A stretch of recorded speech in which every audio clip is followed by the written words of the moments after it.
Good morning, students. I'm here again with a new topic microorganisms, friends and foe. ये एक ऐसा topic है जिसमें आप जानेंगे कि इंसानों, जानवरों, पेड़ पौधों के अलावा भी कुछ क्रिएचर्स हैं जो इस दुनिया में एग्जिस्ट करते हैं, जिन्हें हम माइक्रो ऑर्गेनिजम्स बोलते हैं। माइक्रो ऑर्गेनिजम्स इसलिए कहा जाता है क्योंकि वो देखने में इतने छोटे होते हैं, their size is so small कि you can't see them with unaided eyes. तो to see them we need some instruments. हम उनके we will talk about those instrument in our next, and along with that I would like to know how microorganisms are harmful and helpful to us. I hope you people will get it, and let's move to the next slides. So here we are with the introduction part कि micro organisms होते क्या हैं। इस introductory part में हम जानेंगे। इसमें micro organisms जो हैं उन्हें हम माइक्रोब्स भी बोलते हैं, and they are so small in size so that we can not see them with naked eye. मतलब उनका साइज इतना छोटा होता है कि आप उन्हें खुली आंखों से नहीं देख सकते हैं। खुली आंखों से देखना तो आंखें खोल कर है, but under a microscope. And वो इंस्ट्रूमेंट जिसके थ्रू हम देखते हैं उसे हम माइक्रोस्कोप कहते हैं। And you can get it कि micro organisms are present everywhere. जो पानी है, मिट्टी है, हवा है, माउंटेन्स है, everywhere micro organisms and present. And in this picture I have shown to you there is a girl using microscope, और यहाँ पे कुछ कार्टून में मैंने शो किया है कि if you do not wash your hands with soap, अगर आप सोप से अपने हाथ नहीं धोते आफ्टर गोइंग टू बाथ, या फिर आप वॉशरूम जाते हैं, या आप खाना खाते हैं, तो खाना खाने से पहले या वॉशरूम जाने के बाद अगर आप हाथ जो हैं वो सोप से नहीं धोते हैं तो आप देख सकते हैं कि कितने मैकेनिज्म्स आपके हाथ पे लगे होते हैं, and they creates lots of trouble. वो आपकी लाइफ में बहुत सारे ट्रबल्स क्रिएट करते हैं, आपको बीमार कर देते हैं, आप अनहाइजीनिक हो जाते हैं, and this creates troubles for you. तो moving to the next slide we will come to know about micro organisms in detail. Let's move. So here is the description of microorganisms in detail. Microorganisms होते क्या हैं, ये इसके बारे में हम detail में इस स्लाइड में देख सकते हैं, आप पढ़ सकते हैं। माइक्रो ऑर्गेनिजम्स जो हैं ये बहुत ही छोटे ऑर्गेनिजम्स होते हैं जिनको हम माइक्रोस्कोपिक ऑर्गेनिज्म बोलते हैं। क्योंकि हम इनको सिर्फ माइक्रोस्कोप के नीचे देख सकते हैं तो इनका एक दूसरा नाम माइक्रोस्कोपिक ऑर्गेनिज्म भी है। ये यूनिसेलुलर होते हैं या फिर मल्टीसेलुलर होते हैं, और ये हमारे एनवायरनमेंट में हर जगह प्रेजेंट होते हैं। तो इनकी जो भी हम स्टडी करते हैं, माइक्रो ऑर्गेनिजम्स का स्ट्रक्चर कैसा है, उनका फिजिकल अपीयरेंस कैसा है, वो कैसे हमारे अंदर जो बीमारियां हैं उनको कॉज करते हैं, तो उस सारी जो स्टडीज़ हैं, वो सारा जो मटेरियल है, उस टॉपिक्स को हम बोलते हैं माइक्रोबायोलॉजी। और जो भी साइंटिस्ट माइक्रो ऑर्गेनिजम्स पे काम करते हैं उनको हम माइक्रोबायोलॉजिस्ट बोलते हैं। अब इसी में एक टॉपिक आता है यूनिसेलुलर और मल्टीसेलुलर ऑर्गेनिजम्स। यूनिसेलुलर ऑर्गेनिजम्स वो ऑर्गेनिजम्स होते हैं जो सिंगल सेल से बने होते हैं, लाइक अमीबा, प्लाज्मोडियम एक्सेट्रा। और मल्टीसेलुलर ऑर्गेनिजम्स वो ऑर्गेनिजम्स होते हैं जो बहुत सारे डिफरेंट काइंड्स ऑफ सेल्स से बने होते हैं, जिसकी एक एग्जांपल एक इंसान भी है। The example is human being, and along with that you can see कि microorganisms are present everywhere. That's why हम आपको हमेशा बोलते हैं कि आप पानी जो है वो बॉईल करके पिए, क्योंकि यू नेवर नो कि ये पानी जो आप पी रहे हैं ये कौन से सोर्सेज से आया है। और हवा में भी माइक्रो ऑर्गेनिजम्स प्रेजेंट होते हैं, and they are sometimes harmful to us. तो with the completion of this we will move to the next slide, जहाँ हम जानेंगे कि माइक्रो ऑर्गेनिजम्स के टाइप्स कितने होते हैं। Now in this slide I will let you know कि टाइप्स ऑफ माइक्रो ऑर्गेनिजम्स कितने होते हैं। There are 5 types of main types जो हैं वो हैं fungi, bacteria, algae, protozoans, viruses. तो हम 5 कैटेगरीज में माइक्रो ऑर्गेनिज्म को रखते हैं, that is fungi, bacteria, algae, protozoans and viruses. और इन्हीं के बारे में इन डिटेल हम नेक्स्ट स्लाइड्स में पढ़ेंगे तो let's move to the next slides. इस स्लाइड में हम सबसे पहले जानेंगे बैक्टीरिया होते क्या हैं। Bacteria are unicellular organisms, they are present in soil, water and air, they are simple in structure like cocci, means circular, spiral and rod shape. Bacteria causes many diseases like typhoid, tuberculosis etc.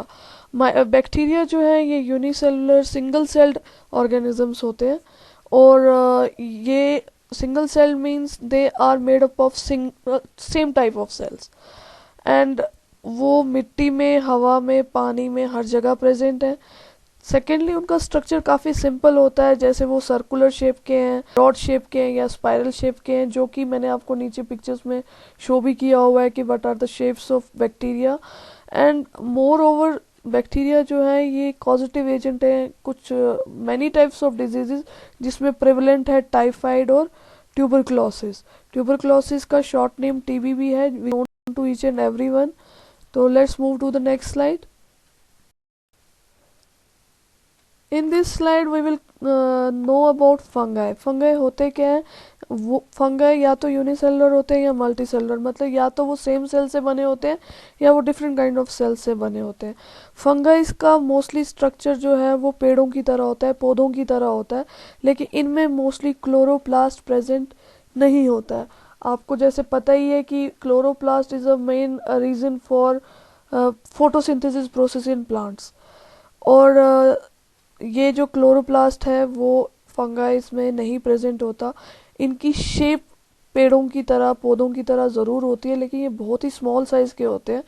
हाँ, कुछ edible fungi भी होते हैं जिनको हम खा सकते हैं, जैसे कि मशरूम्स, लेकिन जो फंगाई हमारे अंदर डिजीज़ कॉज करते हैं like ringworm and other effects, ये होते हैं कि वो हमारे खाने को स्पॉइल कर देते हैं। एंड यू कैन सी कि आप जब कभी कोई ब्रेड रखते हैं बरसात के टाइम पे, मोस्टली वो स्पॉइल्ड होती है and you saw some black spots और ग्रीन स्पॉट्स ऑन दैट, तो that is caused by fungi.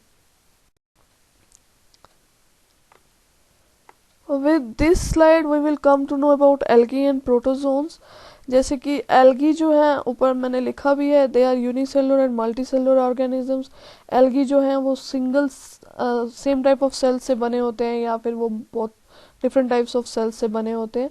ये मोस्टली आप इन्हें स्टेगनेंट वाटर, जो पानी खड़ा रहता है लाइक डल जैसे लेक्स हैं या पॉन्ड्स हैं वहाँ पे मिलते हैं, या मॉइस्ट रॉक्स हैं या मिट्टी है, वहाँ पर आपको एल्गी दिखेंगे। एंड इन द पिक्चर्स ये मैंने शो भी करा है कि एल्गी कैसे दिखते हैं।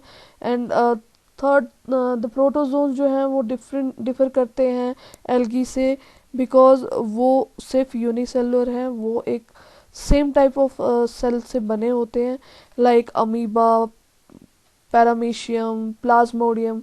और Plasmodium vivax, it is the main causative agent of malaria. तो यू कैन फाइंड आउट कि एल्गी, प्रोटोजोन्स कैसे ये अफेक्ट करते हैं हमारे नेचुरल हैबिटेट्स को। लाइक जो एल्गी है, अगर ये बहुत ज़्यादा अमाउंट में किसी वाटर रिसोर्स पे इकट्ठा हो जाए तो it is difficult for the aquatic animals to survive there. तो and even with the help of algae they sometimes they make their survival in that pond or other things, but these algae or protozoans, they cause some dangerous diseases in human beings. Let's move to the next. Now coming to the most important microorganism commonly known as virus। अब हम virus के बारे में पढ़ेंगे जो काफ़ी important topic है। Virus जो है ये काफ़ी कॉम्प्लिकेटेड माइक्रो ऑर्गेनिज्म है जो बहुत सारी बीमारियों का मेन कॉजेटिव एजेंट है। और इसका कॉम्प्लिकेशन हम इसलिए भी कहते हैं क्योंकि ये मोस्टली इनएक्टिव फॉर्म में रहता है हमारे एनवायरनमेंट में, लेकिन जैसे ही इसे होस्ट मिल जाता है, वेदर इसको एनिमल मिल जाए, प्लांट्स मिल जाए या ह्यूमन बींग्स मिल जाए, तो डिपेंडिंग अपॉन द होस्ट हमने इसको नाम भी दिया है, plant virus, animal virus, human virus. तो it causes diseases in them. तो आपने सुना होगा इससे पहले भी काफ़ी diseases like Ebola virus, swine flu, AIDS, और राइट नाउ जिसकी वजह से हम लोग लॉकडाउन में भी हैं, द कोविड-19, जिसे हम कॉमन लैंग्वेज में कोरोना वायरस भी कह रहे हैं। तो we are affected by virus in many ways. तो in next slide I will let you know about the coronavirus in detail. Here I am with the most important topic coronavirus COVID-19। ये ऐसा virus है जिसने 2020 में आते ही पूरी दुनिया को हिलाकर रख दिया। लाखों लोग जो हैं वो इससे इन्फेक्ट हो गए और हज़ारों लोग मर चुके हैं अभी तक, और बहुत सारी कंट्रीज़ जो हैं वो इस टाइम पर लॉकडाउन में हैं। तो इसकी जो सीरियसनेस है उसको जानते हुए आप लोगों को घर में बैठे बैठे क्या करना है। मेंटेनिंग हाइजीन मतलब अपने हैंड्स को रेगुलरली सोप से वॉश करना है, अपने घर को रेगुलरली साफ़ करना है, नहाना है तो ल्यूक वार्म वाटर के साथ नहाना है। एंड फर्दर और क्या क्या, अगर आप छींकते हैं या खांसते हैं तो उस टाइम पर आपको अपने फेस को हैंकरचीफ से ढकना है। इसके साथ साथ और क्या करना है वो हम आपको नेक्स्ट स्लाइड में बताते हैं। हाइजीन के साथ साथ आप लोगों का काम है कि आप लोग घर पे अगर बैठे हैं तो आप बैठे ही ना रहें, जिससे आप बोर हो जाएंगे या डिप्रेस्ड हो जाएंगे, स्ट्रेस्ड हो जाएंगे, या पूरा दिन मोबाइल या इलेक्ट्रॉनिक डिवाइस से जुड़े ना रहें, र्यूमर्स पे ध्यान ना दें। बेहतर है कि आप लोग indoor games like carrom board, chess, ludo ये सब अपने फैमिली मेम्बर्स के साथ इंजॉय करें, एक अच्छा म्यूज़िक सुने, एक्सरसाइजेज रेगुलर करें और वॉक करें, और रेगुलर इंटरवल्स पर आधे आधे घंटे या एक एक घंटे के बाद रेगुलरली गर्म पानी पीते रहें और हेल्दी डाइट खाते रहें, सो दैट आप एक अनसीन, एक जिसको आप देख नहीं सकते, ऐसे एनिमी से लड़ सकते हो which is known as corona.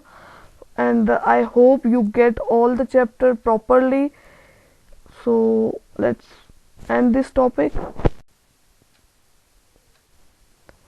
Hope you people understand the topic and got it what I mean to say to you, and you will thoroughly see what microorganisms are, how they are affecting the life, and in next part I will let you know the remaining topics of the chapter. Thank you all for listening me, and hope you will stay home, stay safe. Goodbye and take care.